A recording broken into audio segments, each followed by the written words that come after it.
और इस बार मामला ट्रक, बंदरगाह और यान की सप्लाई का है। बांग्लादेश ने एक झटके में सारे ट्रक रोक दिए, भारत से आने वाली यान की सप्लाई पर बैन लगा दिया और भारत बांग्लादेश ट्रेड वॉर की शुरुआत कर दी है, जिसकी वजह से बांग्लादेश को सालाना 17,000 करोड़ का नुकसान होगा और लाखों लोग बेरोजगार हो जाएंगे। इस वक्त बांग्लादेश के माल से भरे हुए ट्रक इंडिया के बॉर्डर पर खड़े हैं और वापस जाने के लिए मजबूर हैं। लोग कहते हैं कि इंडिया बाप बनने की कोशिश कर रहा है, मैं कहता हूं कि वो बाप बन गए हैं ऑलरेडी। आप उनको किसी भी फील्ड में उठा के देख लें। और आपने कहा पाकिस्तान और बांग्लादेश और उधर से बांग्लादेश और चाइना, तो पाकिस्तान और बांग्लादेश मिलकर दोस्ती कर भी लें, अपनी दोस्ती को किसी अपर लेवल पे भी ले जाएं तो कुछ नहीं कर सकते। दोनों कंगले हैं, दोनों ने इन दी एंड पे जाके झुकना ही है। बांग्लादेश को लेकर भारतीय सरकार ने सख्त इक़दाम उठा लिए हैं। उन्होंने बांग्लादेश के एक्सपोर्ट को बैन कर दिया। जी बिल्कुल, ट्रांसशिपमेंट जो कि 2020 में शेख हसीना वाजिद के जमाने में बांग्लादेश को दी गई थी कि वो इंडिया का लैंड यूज करके इर्द गिर्द के कंट्रीज में अपनी ट्रेड कर सकते हैं, वो फैसिलिटी उनसे छीन ली गई है। और बदले में बांग्लादेश एक्सक्यूज नहीं कर रहा, बांग्लादेश रिटेलिएट कर रहा है कि हम तो अपनी ट्रेड जो है डायरेक्ट करते हैं, हमें कोई फर्क नहीं पड़ता। लेकिन इन रियलिटी फर्क पड़ता है। बांग्लादेश को वो समझते हैं एक तो मुसलमान मुल्क है, तो हमें इसको ठीक करना है, वैसे भी ठीक करने की जरूरत है, इनका स्टाइल, इनका अंदाज। और दूसरा ये है कि इस मुसलमान मुल्क की थोड़ी तबीयत खराब है, क्योंकि देखें इंडिया के अंदर, इंडिया के जो पॉलिसी फ्रेमवर्क के अंदर रिलीजन हैज अ वैल्यू। इतना ही नहीं, बांग्लादेश ने एक और चौंकाने वाला कदम उठाया है। भारत से आने वाले यान यानी धागे के आयात को भी रोक दिया है।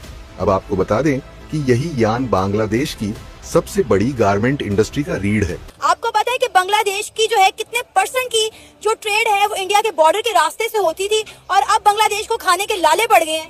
अब ये देखिए ना, इंडिया बहुत बड़ा मुल्क है, बहुत बड़ा मुल्क है। इधर देखिए ना, पाकिस्तान, श्रीलंका, बांग्लादेश हो गया, मालदीव, नेपाल, जितने हमसायों वाले हैं, चाइना के अलावा इंडिया इन सबसे बड़ा है। वो लोग कह रहे हैं कि जब भारत से जाता था तो 1.2 यानी कि $1.20 का कॉस्ट लगता था। अब कितना लग रहा है? $3। और इसलिए रो रहे हैं वो लोग। इसलिए लोग रो रहे हैं क्योंकि ऑब्वियसली ट्रम्प ने टैरिफ लगा के अपने मार्केट में चीजों को कॉम्पिटिटिव नहीं रहने दिया। इन्होंने तो बिना टैरिफ के कह रहे तुम अपने खर्चे उठा लो, उसके बाद ले जाओ, बेचो।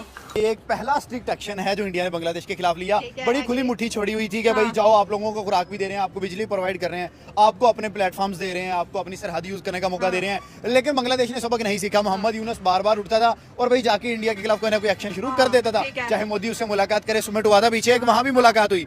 इनको वही ना, इनको मौका दिया गया, लेकिन नहीं भाई, बांग्लादेश नहीं सुधरा। तो उन्होंने कहा थोड़ी सी मुट्ठी बंद करते हैं और इनके अकल ठिकाने आ जाएगी। आप देखें, कभी उन्होंने बोल दिया है ना हमारे थ्रू आप शिपमेंट कर सकते हैं। म्यांमार हो गया, भूटान हो गया या नेपाल हो गया, जो भी कंट्रीज थी, और यही 2-3 ऐसे कंट्रीज थे जहां पे ज्यादा एक्सपोर्ट बांग्लादेश की हो रही थी। मैं ये बात करता हूं कि बांग्लादेश को पता नहीं अकल क्यों नहीं आ रही। इंडिया जो है शेख हसीना की वजह से आपको प्लेटफॉर्म्स दे रहा था कि यार आप हमारे प्लेटफॉर्म्स यूज करो, चलो कम से कम आप भी सोसाइटी के अंदर कहीं स्टेबल हो जाओ थोड़ा बहुत। बांग्लादेश इस वक्त ऐसी सूरत हाल में नहीं है कि वो अपना नुकसान बर्दाश्त कर सके। आप देखें, अभी तक वहाँ पे सियासी इस्तेकाम नहीं आया। उनके मुआशी बहरान जो है वो अपनी तारीख के बदतरीन जो है टेन्योर में पहुंच चुका हुआ है। वहाँ पे आप देखें कि 172 के करीब जो फैक्ट्रियां हैं, कारखाने हैं, वो बंद हो गए हैं। लाखों की तादाद में लोग जो हैं वो बेरोजगार हो चुके हैं। अगर ये निजाम भी मुकम्मल तौर पर बंद हो जाएगा तो मजीद कितने लोग बेरोजगार होंगे? उनको नहीं समझ में आता। उनके दिमाग के लिए ये बहुत बड़ा एक स्टेटमेंट है। It's very convoluted as far as they are concerned. उनको लगता है कि बड़ा पेचीदा है, बड़ा गंदा है, बड़ा कॉम्प्लिकेटेड है। But that's not true. You speak to whoever sitting in the chair. अभी एक बात बताइए, मोदी जी जब मिले थे बिम्स्टेक के लिए, मोदी जी थाईलैंड गए थे, सब लोग आए थे, 7-8 लोग आए थे। उसमें जब मोदी जी मिले तो किससे मोदी जी की बात हुई? और अभी टैरिफ के थ्रू जब इंडिया को उससे भी फायदा पहुंच गया है तो चाइना, देखिए हम कहते थे कि चाइना 2028-29 में नंबर 1 पोजीशन पे चला जाएगा अमेरिका को बीट करके। नहीं, आप 2027 तक देखें इंडिया बीट करके आगे चला जाएगा। और आप राइट नाउ उसके बांग्लादेश के हालात देख सकते हैं। पहले आप चावलों के लिए रोते थे, पहले आप बिजली के लिए इंडिया के आगे रोते थे कि यार हमें ये चीजें प्रोवाइड कर दो। और अब जो आपने अपने पाँव पे, मैं कहता हूँ, खुद कुल्हाड़ी मारी है, ट्रेड इफेक्ट हो गई है। देखें आज भी जितना बांग्लादेश के अंदर बिजनेस है, चाहे वो शर्ट्स का है, चाहे कोई कपड़े का, जो भी है, वो सारा इंडिया के इन्वेस्टर्स वहां लेके जा रहे हैं। बिजली है, अडानी लेके वहां पे जा रहा है। उसके अलावा आपके पास है क्या? आपके पास एक फोकी कहते हैं ना कि ईगो बनी हुई है आप लोगों की, और वो मोहम्मद यूनुस है। यूनुस खुद तो डूबेगा और साथ में वो कहते हैं ना सनम हम तो डूबेंगे, तुम्हें लेके डूबेंगे। यूनुस इस वजह से भी डूबेगा क्योंकि यूनुस का कोई पॉलिटिकल बैकग्राउंड नहीं है, ये किसी सियासी फैमिली से नहीं आता। शेख हसीना एक पॉलिटिकल लीडर थी और मोहम्मद यूनुस जो है एक डॉक्टर है और इनको नोबेल प्राइज मिला गया। और ये इलेक्टेड भी नहीं है, सिलेक्टेड भी नहीं है, बस टेम्परेरीली आए थे। मुझे ऐसे लगता है कि वो ये कहेंगे कि नेपाल भी खामोश रहेगा looking at the Bangladesh India situation, Bhutan भी खामोश रहेगा लुकिंग एट ये जो सिचुएशन है, कुछ ज़्यादा वो बोलेंगे नहीं। इंडिया उनको मैनेज कर लेगा कि आपको जो चाहिए वो हमसे ले लिया करो, आपको तो कॉस्ट और ज़्यादा सस्ती पड़ेगी अगर आप हमसे इंपोर्ट करो। तो बेसिकली इंडिया बांग्लादेश को एक इंसेंटिव दे रहा था। सो मेरा नहीं ख्याल ये WTO में जाएंगे। और दूसरा ये है कि वो कहेंगे जी ठीक है, आप समंदर के रास्ते कुछ ऐसा भेज दें या आप कुछ वो करवा लें। और दूसरी एक और बात भी है, एक लॉन्ग टर्म सिचुएशन है, ठीक है। लॉन्ग टर्म सिचुएशन क्या है? लॉन्ग टर्म सिचुएशन ये है कि भाई आपने एक धचका दे दिया इंडिया ने बांग्लादेश को। जब धचका दे दिया तो उसके बाद अब पैनिक शुरू हो गई, तो इस पैनिक की वजह से ही करोड़ों अरबों रुपए का नुकसान हो जाएगा। लेकिन क्या है कि बांग्लादेश अपना स्टांस इस तरह से लेके बैठा हुआ है, वो कहते हैं कि हमारी सॉवरेनिटी का मसला है, कि हमारा जो है ना वो एक जो वो बेसिकली उसको जो है ना वो मुलजिम समझ रहे हैं। वो कहते हैं कि वो जो है ना इंडिया ने उसको जो है ना वो बना दी हुई है, हम हसीना वाजिद को एग्जैक्टली जो है ना वो कहते हैं कि हम जो है ना वो उनके लिए जो है ना वो उनको वापस बुलाने के लिए, क्योंकि उनकी ट्रीटीज जो है ना वो साइन हुई हैं।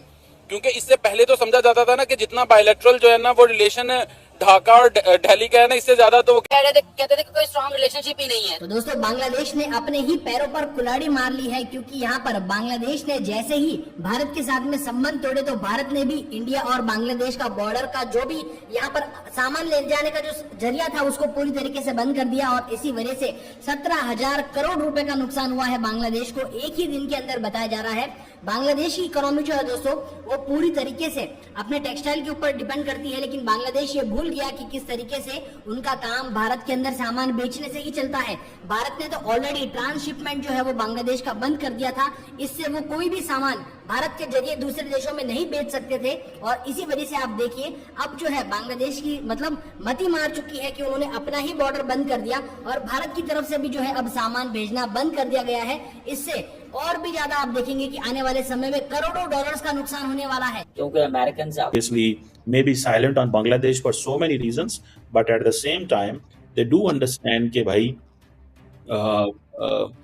हमें वो सब कुछ नहीं करना जो इंडिया में चाहता है रिगार्डिंग बांग्लादेश, और हमें वो सब कुछ भी नहीं करना जो बांग्लादेश चाहता है। सो क्योंकि बांग्लादेश ने अपनी डिपेंडेंस एंड बांग्लादेश ने अपने जो ताल्लुकात हैं वो चाइना के साथ जो खोले हैं, और सुनने में जिस तरह आया कि जहाज भेजा गया मोहम्मद यूनुस के लिए चाइना से।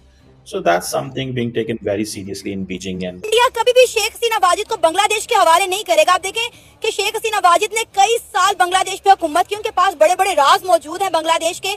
इंडिया कभी भी ये इकदाम नहीं करेगा। अब आपको शायद पता हो तो इंडिया ने शेख हसीना वाजिद का वीजा भी एक्सटेंड कर दिया। एग्जैक्टली बिकॉज समझा यही जाता था कि क्योंकि बेसिकली पार्टीशन में जो पाकिस्तान और बांग्लादेश की जो हुई थी ना, उसमें जो है ना वो मेजरली इंडिया ने रोल प्ले किया था। और बहुत दफा जो है ना वो कहा भी जाता है, मोदी खुद जो है ना वो इस चीज को क्लेम करता है कि वो कहते हैं कि भाई हम जो है ना वो इस चीज में शामिल थे। बांग्लादेश के क्या हालात है, पाकिस्तान को देखें तो पाकिस्तान के क्या हालात हैं। अब हमारे से तो अफगानिस्तान आगे निकल गया है, बांग्लादेश से तो अफगानिस्तान आगे निकल गया है, तो हम कैसे कह रहे हैं कि भाई पाकिस्तान और बांग्लादेश इकट्ठे हो गए। सबसे बड़ा मसला इकोनॉमी है। इकोनॉमी देखें, दुनिया का सबसे बड़ा मसला इकोनॉमी है। अगर कोई भी किसी भी देखें, हमारे तो ये कंडीशन आ गई है, इसराइल में अगर जंग लगती है तो इंडियन प्राइम मिनिस्टर के पास लोग जाते हैं कि यार आप जाके उस मसले को हल करवा दें। हमारे में तो इतनी पावर भी नहीं, हम मुस्लिम है, हमारे में तो इतनी पावर, सऊदी अरब में इतनी पावर नहीं रही, किसी भी कंट्री में नहीं। तुर्की वाले बड़े बड़े हम उनका तुर्की का बैकग्राउंड चेक करें तो आजकल वो भी आगे नहीं निकल पा रहा। क्यों? क्योंकि जी मुसलमान जो है सिर्फ नाम के रह गए हैं, वो बात नहीं रही है। तो कोई बोल ही नहीं ना रहा। मैं यही तो कह रहा हूँ, 56 कंट्रीज हैं और मुस्लिम कंट्रीज जो कि लार्जेस्ट इकोनॉमी है जिनकी, उनमें से एक भी उठ के इसराइल के खिलाफ क्यों नहीं बोल पा रहा। अभी क्योंकि पाकिस्तान की तरफ बांग्लादेश भाग भाग के देख रहा है, कभी चाइना के पास जा रहा है, कभी पाकिस्तान को देख रहा है, तो पाकिस्तान का इसमें क्या किरदार आप देख रहे हैं? बेसिकली ना कुछ ये तकरीबन जो है ना वो 15-20 साल से ये सेंस किया जा रहा था कि बांग्लादेश के लोग जो है ना वो ज्यादातर जो है ना वो ब्रादराना है टूवर्ड जो है ना वो पाकिस्तान, क्योंकि वो समझते हैं कि एज अ मुस्लिम ब्रदर्स जो है ना वो।